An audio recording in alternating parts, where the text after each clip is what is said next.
Well, welcome and thank you so much for coming. It's a real pleasure to have this time allocated to be able to spend with you to talk about the exciting changes that are happening at Belgian Gardens. So Michelle's joining me, so she'll be jumping in and adding her 5 cents worth every now and then, and we've got it on record because some working parents couldn't make it, so we wanted to include them as well. So it's not live though. So, all right. So at Belgian Gardens State Schools, Michelle, I meant to ask, can you press the button? Sure. We're deeply committed to ensuring that our students learn to read and learn to read really well. And there's some questions, I'm just going to give you a moment to have a look at those.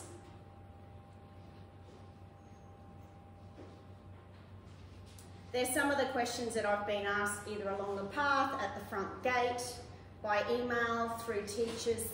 So just a show of hands if you've wondered the same sort of thing, why are things changing? Some of you might be first time parents coming through. Who's got older children who have been through? Okay, so it might look a little bit different for you guys. So previously, we're spending a lot of time in finding out about the research on how children learn to read and how to make sure that every child learns to read. So back in the day, it used to be what was called the whole language and the balanced literacy ideologies, and they became the norm in schools. And what they were based on was they used to think, okay, because children learn to speak naturally by being immersed in their mother tongue, then reading instruction should also involve a similar immersion with the printed word. So learning to read must also be natural. That was the thinking behind it. But this related in about 3 decades of way too many struggling readers. No, not yet. Thank you, Michelle. So what came next was the US published an inquiry into this situation in the year 2000. The UK also did, and then Australia followed suit in 2005. All 3 inquiries closely looked at what's the current reading research. And some of this was to do with brain imaging studies, and they discovered that indeed the brain was actually hardware and it was wired ready to learn spoken language. However, no such hardware existed for learning to read. So there's nothing natural about learning to read. Some children pick it up much easier, about 5% pick it up quite easily. About 35% pick it up with a broad instruction. But the majority need explicit instruction, and particularly students with dyslexia. They need repeated instruction. The skills of reading and writing have to be carefully and meticulously welded onto other neural circuits in the brain which are designed for other tasks. So all inquiries from all 3 countries found the same thing. The teaching of reading has to be structured.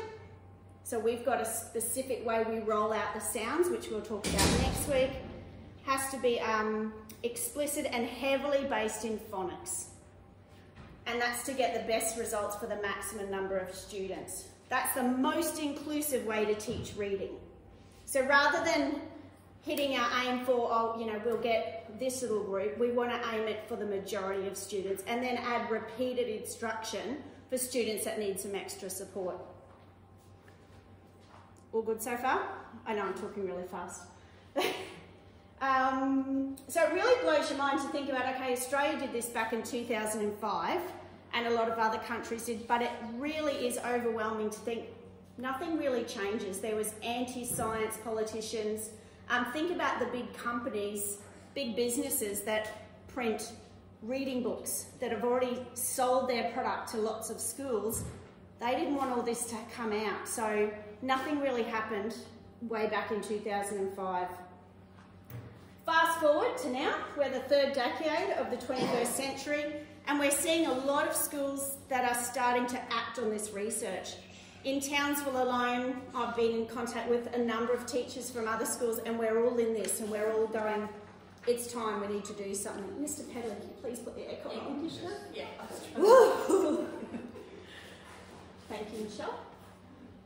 So there's a new path at Belgian Gardens State School, and if your family has been a part of Belgian Gardens for some time, you'll notice some changes in the way that we teach reading. And if you're new to our school, well, welcome, jump on board and join the ride. So phase 1 is an emphasis on code in prep and year 1. So this is a strong focus on acquiring the skills of our alphabet to crack the code, the English alphabet. There are 44 speech sounds in English and 150 ways to read and spell them. That's a bit mind-blowing, isn't it? Children first must learn to decode, which is sounding out the words, before they can understand the meaning of the text or the book. So therefore, that is why our instruction is really on cracking the code. Explicit and systematic phonics instruction. So we are going to teach the phonics skills, so the letters and the letter sounds. We start at simple, so we start at s, at, it, and we progress to more complex, where we're looking at the long vowels. We're looking at alternative spellings to that long vowel sound. Students progress through they go through the sequence and until they master their skills, but more on the sequence next week because I could be here forever on that.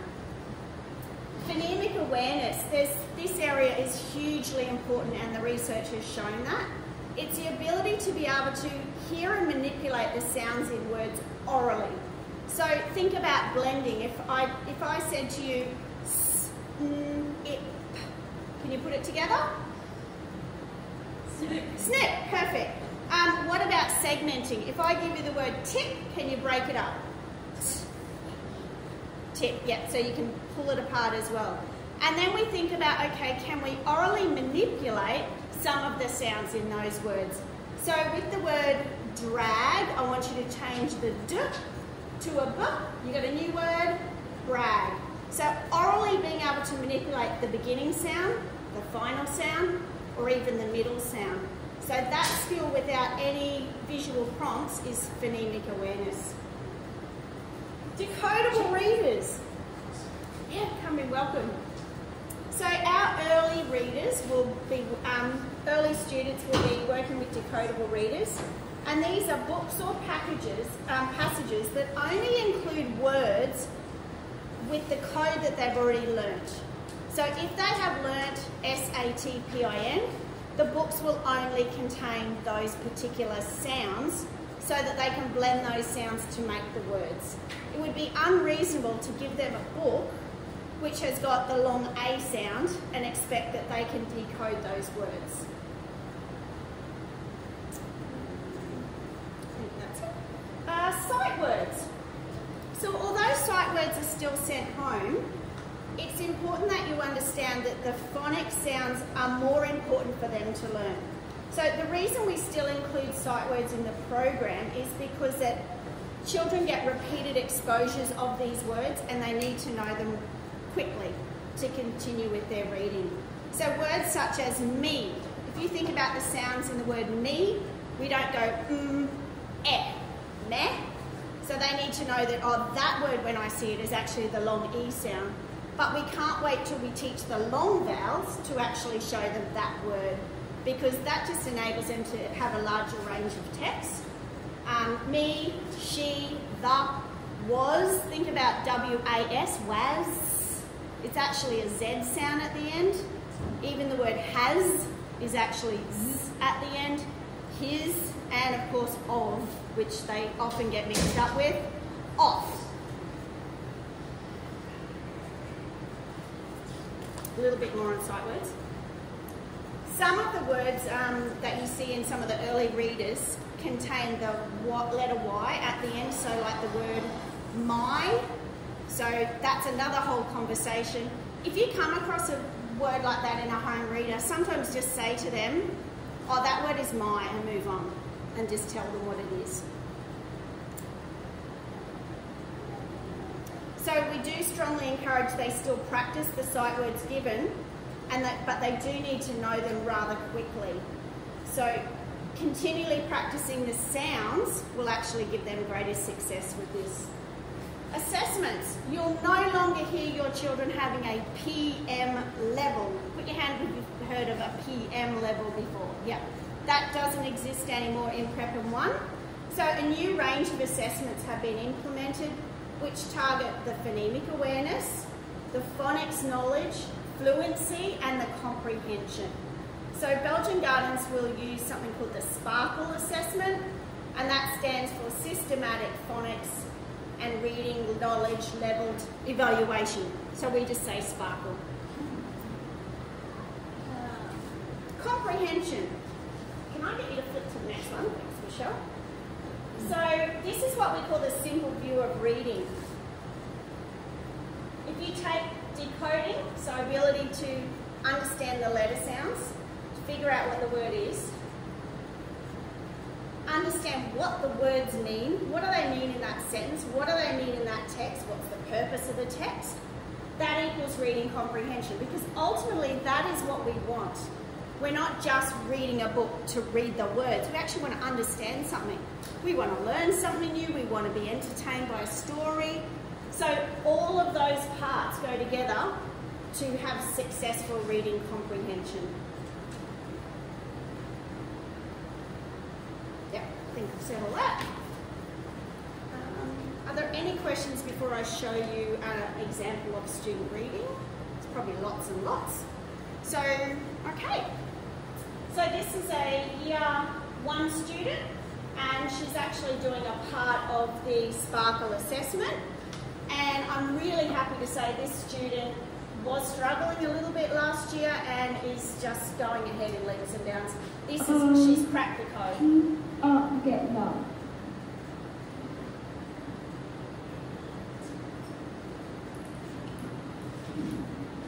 Right.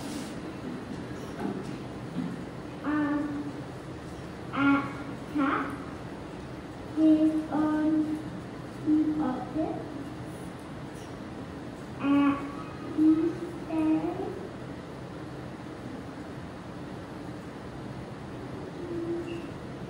stands.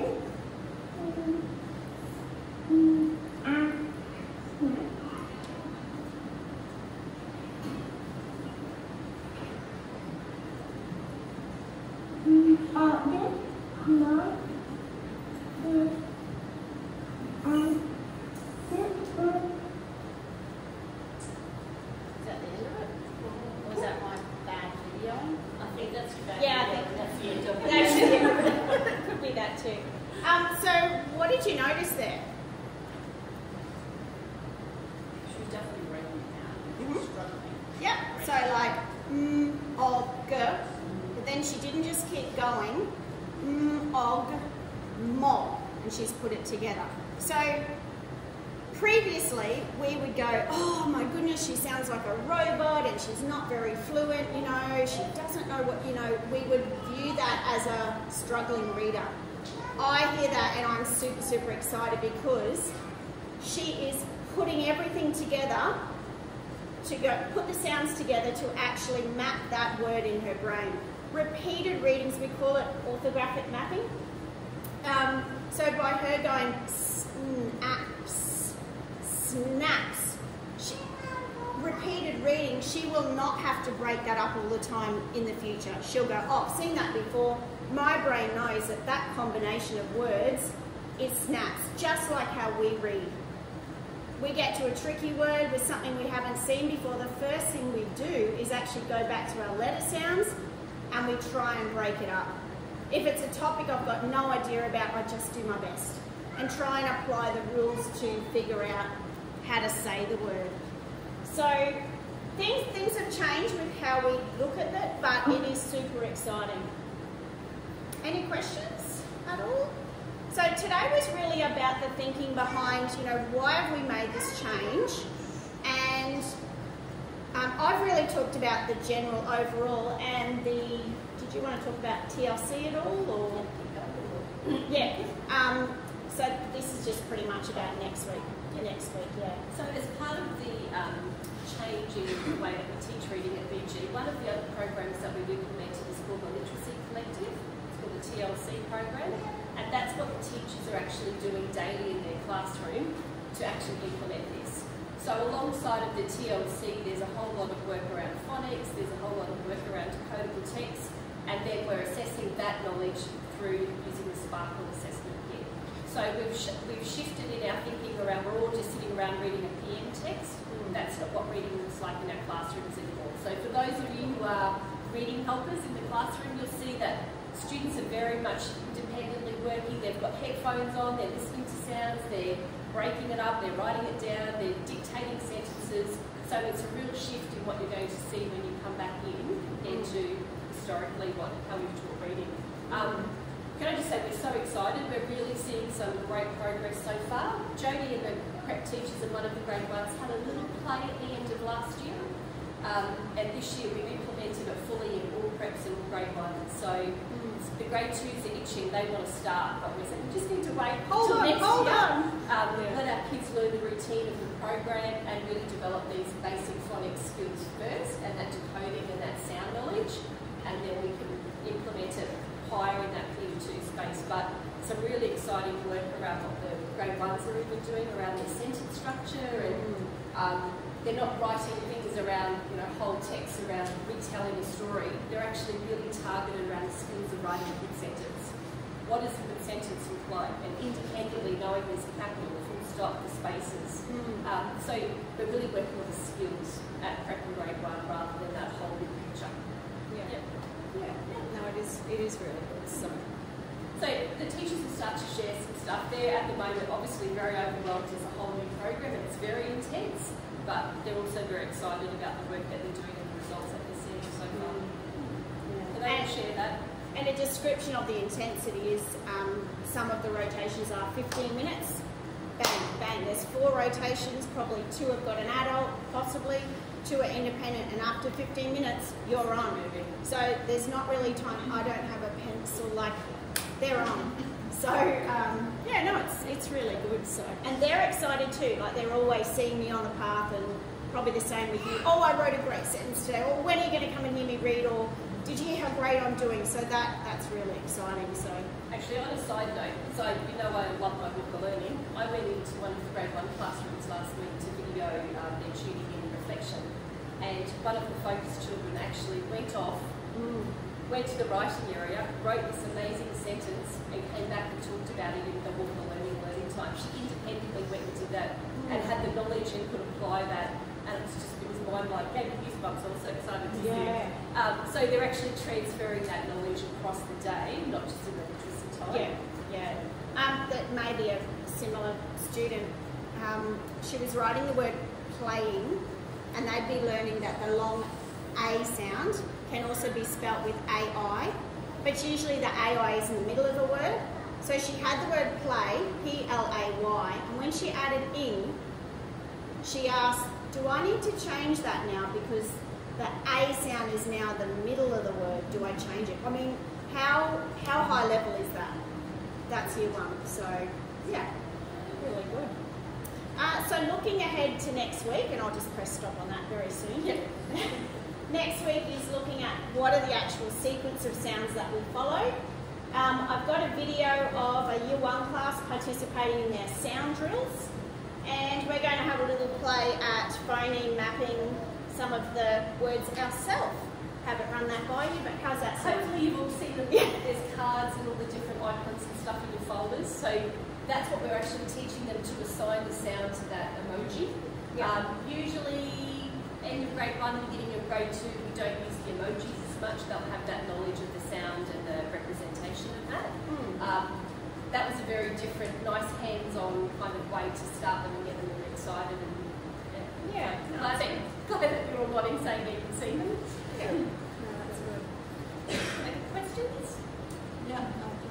So this new way of reading also changes the way of writing. Correct. So we actually teach reading and spelling, and that's probably going to come up next week as well, hand in hand. It's almost like the reverse skill. This is different ways. So the reading is like knowing, oh, I know that letter says that sound, so I have to blend that sound, so I have to blend that together. Spelling, you think they've got to know the word is mob, what's the first sound, and what does the letter look like. So it kind of is a reverse skill, but it is being taught hand in hand. So I believe, and the story about the girl with the word playing, you can see that her reading and her spelling is going hand in hand with with that. And the Literacy Collective focuses on reading and writing. Mm. Yeah. Yeah. You speak Spanish at home. Do you think that we should encourage our daughter to the call the center school where reading Spanish books as well, or it would be too confusing considering the sounds are not exactly the same? Sorry, I didn't think the air concept. So at home. We try to encourage our daughter to the call the books that will read in Spanish at home as well, or it's going to be too confusing nowadays? So did she read Spanish books at home?